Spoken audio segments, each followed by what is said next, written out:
Nuclear blast के बाद क्या कोई इंसान बच पाएगा? यही एक्सपेरिमेंट के लिए एक आदमी को 10 मीटर नीचे बने अंडरग्राउंड बंकर में रहना है। अगर वो 7 दिन तक सरवाइव कर लेता है तो उसे $10,000 का इनाम मिलेगा। यहाँ ना इंटरनेट है, ना समय का पता, ना कोई खिड़की, ऐसा बंद जैसे दम घोटू माहौल। वो कितने दिन टिक पाएगा? वो उम्मीद के साथ अंदर जाता है। करीब 9 स्क्वायर मीटर का छोटा सा कमरा, ज्यादा ऊंचा भी नहीं। वो जल्दी जल्दी सब कुछ चेक करता है, लेकिन ना खाना मिलता है, ना पानी, ना टॉयलेट। तभी उसे दीवार पर कुछ क्लूज दिखते हैं, जिससे पता चलता है कि और भी कमरे हो सकते हैं। उसे बिस्तर के पास छिपा रास्ता मिलता है और वो उसमें घुस जाता है। आगे दूसरा कमरा मिलता है, यहाँ खाना, पानी और काफी सामान रखा है। साथ ही तीसरे कमरे का रास्ता भी। तीसरे कमरे में टॉयलेट है। अब उसे लगता है कि 7 दिन सरवाइव करना मुमकिन है, लेकिन तीनों कमरों के बीच आना जाना बहुत थकाने वाला है। वो डरता है कि अगर अचानक जरूरत पड़े तो क्या समय पर पहुंच पाएगा। वो खाने पीने का हिसाब लगाता है और सोने की कोशिश करता है ताकि समय जल्दी बीते, लेकिन लाइट बंद करने का कोई स्विच नहीं है, जिससे सोना मुश्किल हो जाता है। पहला दिन ठीक ठाक निकल जाता है। दूसरे दिन उसे घुटन और पसीना महसूस होता है, शायद हवा कम होने की वजह से। फिर भी वो चाय बनाने की कोशिश करता है, लेकिन कमरा और गर्म हो जाता है। खाने के लिए उसे तंग सुरंगों से होकर जाना पड़ता है। एक साधारण काम भी यहाँ मुश्किल लगता है। कुछ देर बाद उसे टॉयलेट जाने की जरूरत पड़ती है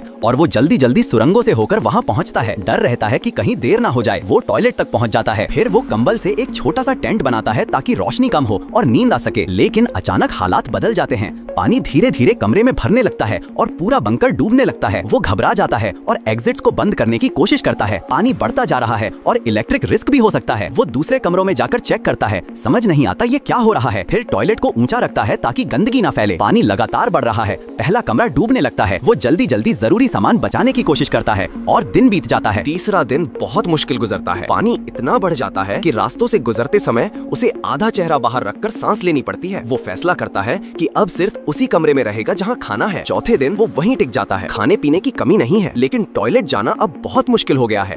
पानी के नीचे तैर कर जाना पड़ता है। वो किसी तरह सांस रोक कर जाता है और वापस आता है। लगभग जान निकल ही जाती है। फिर तय करता है कि अब टॉयलेट नहीं जाएगा। तभी अचानक लाइट चली जाती है। अंधेरे और पानी से भरे बंकर में उसका डर और बढ़ जाता है। टॉर्च ही एकमात्र सहारा बचती है। 5वें दिन पानी थोड़ा कम होने लगता है। उसे एक बैटरी मिलती है और वो उसे जोड़कर लाइट चालू कर देता है। रोशनी देखकर वो इमोशनल हो जाता है और फिर से उम्मीद मिलती है, लेकिन उसकी हालत खराब होने लगती है। ठीक से खा नहीं पाता, सो नहीं पाता। 6ठे दिन वो बस इंतजार करता है। नए जूते पहनकर तैयार रहता है कि कब बाहर निकलेगा। अब एक्साइटमेंट खत्म हो चुकी है, सिर्फ अकेलापन बचा है। अचानक एक तेज आवाज आती है। एक रास्ता टूट जाता है। वो डर जाता है कि अगर ये उस पर गिरता तो क्या होता। वो जल्दी से सुरक्षित जगह पर लौटता है। बैटरी भी खत्म हो जाती है और अंधेरा फिर से छा जाता है।